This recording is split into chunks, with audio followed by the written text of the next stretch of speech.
और आपके बीच में 2-3 साल का गैप है तो आपने उसको कवर करना है। लाइक अगर आपने जॉब की है, आप जॉब लेटर लगा सकते हो, जॉब का पे स्लिप लगा सकते हो। जो आपने statement, one of the most important thing, statement जिसकी बेस पे आयरलैंड का वीज़ा 60-70% डिपेंडेंट है, वो स्टेटमेंट है। अगर आप बैचलर के लिए आ रहे हो तो आपके पास अगर आप डॉक्यूमेंट कौन से रिक्वायर होंगे, सबसे पहले तो आपके सर्टिफिकेट्स जो 12वीं की सनद और सर्टिफिकेट्स वगैरह होते हैं वो रिक्वायर होंगे। पुलिस क्लियरेंस होगी, ऑफिशियल लेटर मिल गया कॉलेज की तरफ से। जब आपकी फ़ीस पे होती है उसके एक दिन बाद कॉलेज वालों की तरफ से आपको ईमेल आती है आपके ऑफिशियल लेटर की, जो कि आपके अस्सलामुअलैकुम, welcome back to my channel. I hope सारे ठीक ठाक होंगे। तो यार काफ़ी दोस्तों ने मुझसे सेम क्वेश्चन पूछा, अगेन सारे एक ही क्वेश्चन पूछ रहे थे। लाइक काफ़ी दोस्त मुझसे पूछ रहे थे, काफ़ी यूट्यूब पे लोगों ने पूछा, इंस्टा पे पूछा। तो हमें आयरलैंड आना क्यों चाहिए, डॉक्यूमेंट्स कौन से रिक्वायर्ड हैं, आइल्स और स्टेटमेंट और वीज़ा प्रोसेस, बहुत सारी चीज़ें पूछी। So I am gonna explain each and everything from A to Z in one video. So this video gonna be a little bit long. Watch till the end. First of all, हमें Ireland आना क्यों चाहिए, Why we should come to the Ireland? Simple है, अगर आपने पाकिस्तान में bachelor किए और आप मास्टर्स के लिए कोई भी यूरोपियन कंट्री देख रहे हैं तो आपको मैं आयरलैंड के लिए गाइड कर सकता हूँ। और अगर आपने FSC की है, लाइक इंटरमीडिएट की है, और आप बैचलर के लिए आयरलैंड देख रहे हैं, उसके लिए आगे future opportunities, job opportunities and each and everything. So मैं आपको बताता हूँ। फर्स्ट ऑफ ऑल, आयरलैंड एक इंग्लिश कंट्री है, जो कि यूरोप में लैंग्वेज बैरियर कोई नहीं है। आप इधर हर बंदे से इंग्लिश में बात कर सकते हो। जैसे आप जर्मनी में जाओगे तो आपको जर्मन में बात करनी पड़ेगी, उधर लैंग्वेज बैरियर है। इटली में लैंग्वेज बैरियर है, फ्रांस में, इस तरह मतलब यूरोपियन कंट्री में लैंग्वेज बैरियर है, बट आयरलैंड में कोई लैंग्वेज बैरियर नहीं है। Ireland one of the most expensive country है यूरोप में, बट उसी हिसाब से आप इधर अर्न करके इधर स्पेंड भी करते हो। अगर आप पाकिस्तान में अर्न करो या पाकिस्तान में स्पेंड करते हो, सेम इधर भी जितना अर्न करोगे उसी हिसाब से स्पेंड करोगे। सो आयरलैंड फ्यूचर के लिए एक अच्छी कंट्री है। अबाउट PR उसके लिए भी अच्छी कंट्री है, और अबाउट स्टडी के लिए अच्छी कंट्री है, टॉप रैंकिंग में आती है इनकी यूनिवर्सिटीज़ और कॉलेजेस।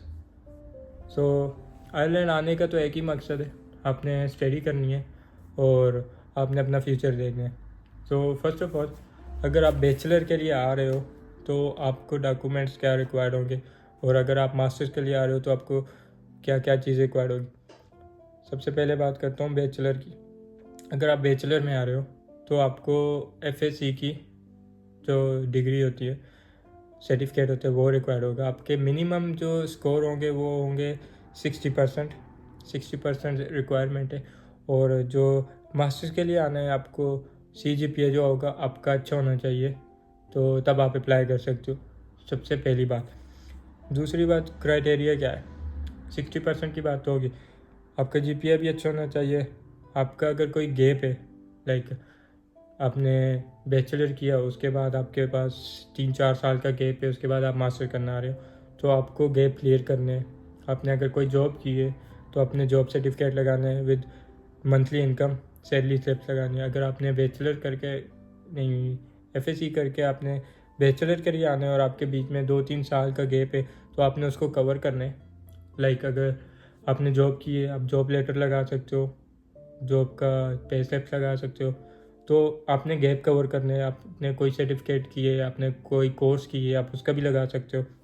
उसके साथ साथ डॉक्यूमेंट कौन से रिक्वायर्ड होंगे, सबसे पहले तो आपके सर्टिफिकेट्स जो 12वीं की सनद और सर्टिफिकेट्स वगैरह होते हैं वो रिक्वायर्ड होंगे। पुलिस क्लियरेंस होगी, पोलियो कार्ड होगा,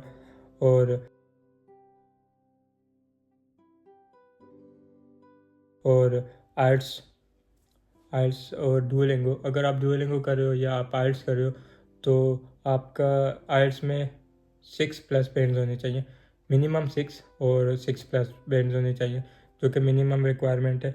और इसके पास जो भी डॉक्यूमेंट्स होंगे उसको अटेस्ट कराना लाजमी है आयरलैंड के लिए, लाइक फॉरेन अफेयर से और IBCC से, उसके लिए अटेस्ट करवाना लाजमी है, जो कि मैंने भी कराए थे। मैंने पहले अपने बोर्ड से कराए थे, जो मेरा एबटाबाद बोर्ड था, मैंने उधर से कराए थे। और उसके बाद मैंने IBCC से कराए थे। फॉरेन अफेयर से भी मेरे जो डॉक्यूमेंट थे वो अटेस्ट हुए थे, उन पर स्टैंप लगी थी। तो इसके बाद डॉक्यूमेंट्स की बात क्लियर होगी, आपके एजुकेशन डॉक्यूमेंट्स जो थे उसकी बात क्लियर होगी, आपका गैप हो गया वो भी क्लियर हो गया। इसके बाद statement, one of the most important thing, statement, जिसकी बेस पे आयरलैंड का वीज़ा 60-70% डिपेंडेंट है, वो स्टेटमेंट है। अगर आप बैचलर के लिए आ रहे हो तो आपके पास, अगर आपको वीज़ा रेशो अच्छा रखना है तो आप 1 करोड़ मिनिमम तो खैर नहीं, 60-70-80 लाख में भी हो जाता है, लेकिन 1 करोड़ अगर आपके पास है बैंक में स्टेटमेंट, एज अ स्टेटमेंट, वो कोई ब्लॉक अकाउंट नहीं होगा, कोई स्टडी बॉन्ड्स नहीं खरीदना, जस्ट स्टेटमेंट आपने शो करनी है कि हमारे बैंक में 1 करोड़ रुपया पड़े है। ये हमारी लास्ट 6 मंथ की स्टेटमेंट है, इसमें लास्ट 6 मंथ में पैसे आए भी हैं, ये भी हैं, 1 करोड़ रुपया पड़े, वो बैंक स्टेटमेंट चाहिए आपको, जो कि प्रूफ ऑफ इनकम के साथ होती है। उसकी पूरी एक इनवॉइस निकलती है, उसके साथ आपको स्टेटमेंट अटैच करके लगानी है अपनी फ़ाइल में। उसके बाद आपके, अगर आप फाइल बना रहे हो तो आपने अपने डॉक्यूमेंट्स भी लगाने हैं, आपने लाइक प्रॉपर्टी डॉक्यूमेंट्स। अगर आप कोई बिज़नेस कर रहे हो, फॉर एग्जांपल आपके नाम पे कोई प्रॉपर्टी है, या आपके फादर आपको स्पॉन्सर कर रहे हैं जिनकी स्टेटमेंट होगी, तो वही आपको स्पॉन्सर करते हैं। मोस्टली फैमिली वाली स्पॉन्सर करते हैं, या बड़ा भाई करते हैं, या मदर या फादर स्पॉन्सर करते हैं। उनकी प्रूफ ऑफ इनकम, उसके साथ साथ उनके प्रॉपर्टी डॉक्यूमेंट्स, लाइक आपके पास कितने एसेट्स हैं, आपके पास बिज़नेस है तो आप बिज़नेस शो करो, आपके पास कोई लाइक मोस्टली लोगों के बिज़नेस होते हैं, मोस्टली लोग प्रॉपर्टीज़ अपनी शो करते हैं, तो आप वो भी शो कर सकते हो, जो कि एक स्ट्रॉन्ग पॉइंट बन जाते हैं डॉक्यूमेंट में, आपकी फ़ाइल में वीज़ा रेशो के लिए। क्योंकि इनको पता होता है कि इस बंदे के पास स्टेटमेंट के पैसे भी हैं, इस बंदे के पास अपने मतलब जब तक स्टडी करेगा उसके एक्सपेंस भी हैं, फ़ीस के भी पैसे हैं इसके पास पड़े हुए स्टेटमेंट में, और इसके पीछे लाइक प्रॉपर्टी भी है, बिज़नेस भी है। सो ऑब्वियसली 100% ये अपनी कंट्री वापस जाएगा। तो उसके बाद सारी चीज़ें होगी, डॉक्यूमेंट्स भी हो गए, स्टेटमेंट भी होगी। सो अभी हम बात करते हैं कि आपने एडमिशन कैसे लेना है, ऑफ़र लेटर आपको कैसे मिलेगा। अगर आप किसी भी कंसल्टेंट के थ्रू करा रहे हैं तो 110% वही आपको ऑफ़र लेटर भी लेके देगा, वही आपको कॉलेज भी बताएगा, वही आपको कोर्स भी बताएगा। बट फॉर एग्ज़ाम्पल आप खुद अप्लाई करो, जो कि बहुत इजी अप्लाई करना, आप खुद भी अप्लाई कर सकते हो, ईच एंड एवरीथिंग वेबसाइट पे है, आप देखो, आप खुद भी अप्लाई कर सकते हो। बट अगर आप ज़्यादा सेफ जाना चाहते हो, आप किसी भी कंसल्टेंट के थ्रू अप्लाई करोगे तो वो आपको ऑफ़र लेटर भी लेके देगा, वो आपको सब कुछ लेके देगा। ऑफ़र लेटर के लिए आपने अपने डॉक्यूमेंट्स, जो भी डॉक्यूमेंट्स होंगे आपके FSC के या बैचलर के, जितने भी डॉक्यूमेंट होंगे वो आपके कॉलेज को ईमेल करेगा विद आपके आर्ट्स के स्कोर के साथ, आपका कॉलेज आपके कोर्स के साथ रिलेट करके, अगर आप एलिजिबल हुए उनके कोर्स के लिए और उनके कॉलेज के लिए, तो 110% वो आपको एक अनकंडीशनल वो देंगे, ऑफ़र लेटर देंगे, जो कि जस्ट आपको फ़ी के बारे में बताता है कि इतनी फ़ी है, इतना duration of your study, fees, semester, सब कुछ उसमें लिखे होते हैं। तो उसके बाद जब आपके पास वो पहुंच जाते हैं तो आपको ऑफ़र होगी है कॉलेज की तरफ से, अब आपने फ़ी जमा करनी है। तो आपने फ़ी कैसे जमा करनी है, आप बैंक के थ्रू भी करा सकते हो, आप वेस्टर्न यूनियन की भी थ्रू करा सकते हो। मैंने खुद वेस्टर्न यूनियन के थ्रू कराई थी।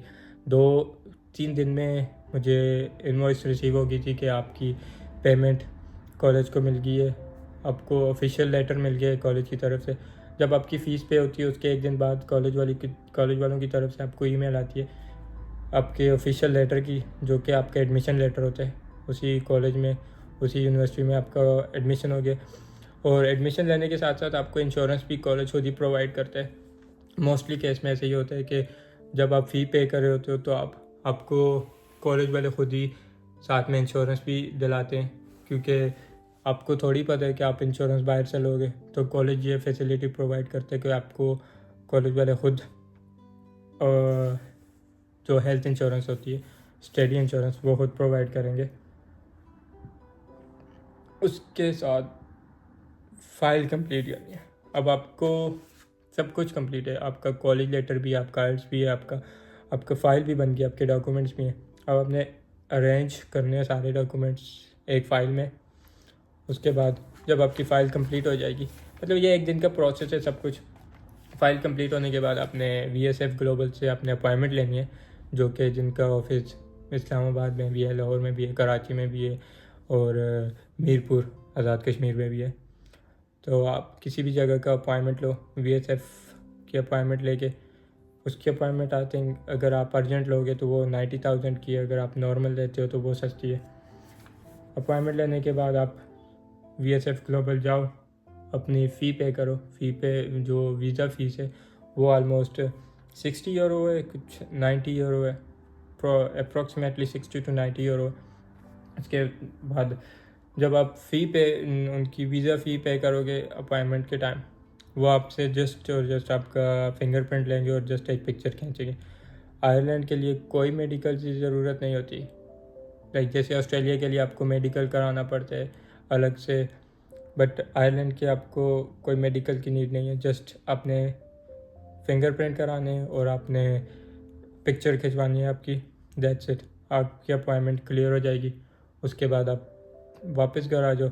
वो आपको ऑप्शन देते हैं कि आप अपना पासपोर्ट अपने घर डिलीवर कराना चाहते हैं या फिर खुद आके रिसीव करेंगे।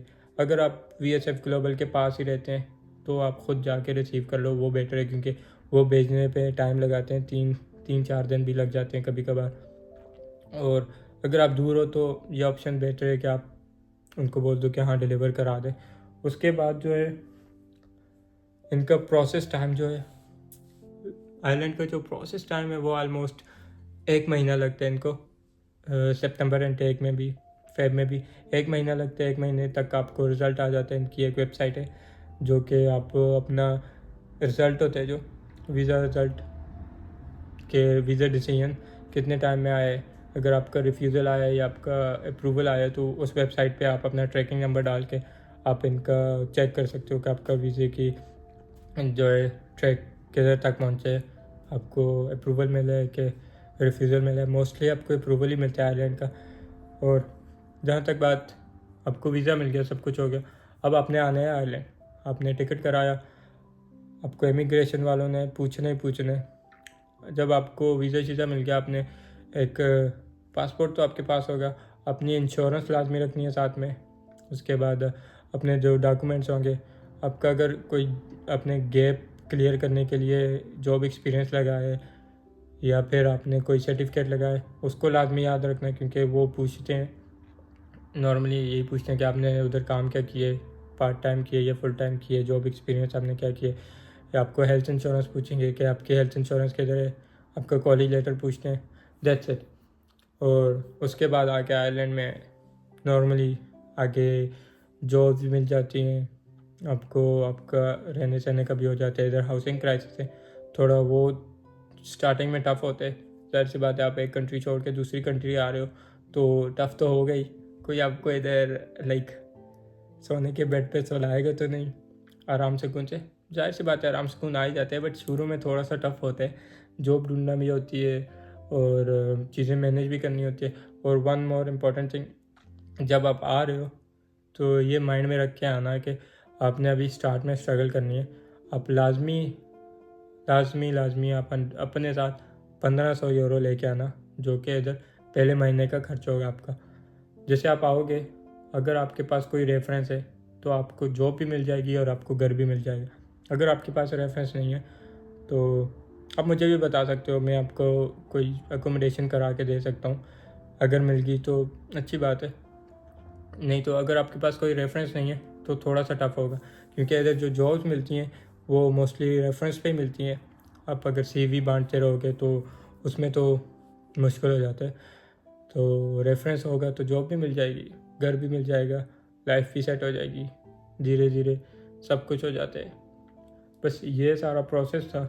अगर स्टिल आपके कोई क्वेश्चन है और कुछ भी प्रोसेस और उसके रिलेटेड है तो आप एक इनकी वेबसाइट है इंफॉर्मेशन, सिटीज़न इंफॉर्मेशन, उस पर एक एक चीज़ को इन लोगों ने बताया हुआ है, फॉरेनर्स के लिए, आयरिश के लिए, मतलब हर बंदे के लिए इन लोगों ने इंफॉर्मेशन सिटीज़न में, उसका लिंक भी डिस्क्रिप्शन में दे दूँगा। आप उस पर भी जाके चेक कर सकते हो। इनकी जो ऑफिशियल इमिग्रेशन वेबसाइट है, मैं उसका भी लिंक दे दूँगा। आपके सारे डॉक्यूमेंट और वो सब कुछ भी उस वेबसाइट पे वो आपको बताएंगे कि कौन से डॉक्यूमेंट्स रिक्वायर्ड है। और बस इतना ही था इस वीडियो में। इंशाल्लाह मिलते हैं नेक्स्ट वीडियो में about how to find job. इंशाल्लाह नेक्स्ट वीडियो वो बनाऊँगा। Let's see. अगर आपको स्टिल कोई क्वेश्चन है, you can just ask me in the comment section. चला, I will reply as soon as possible. So see you in next video. अल्लाह हाफिज़, बाय बाय।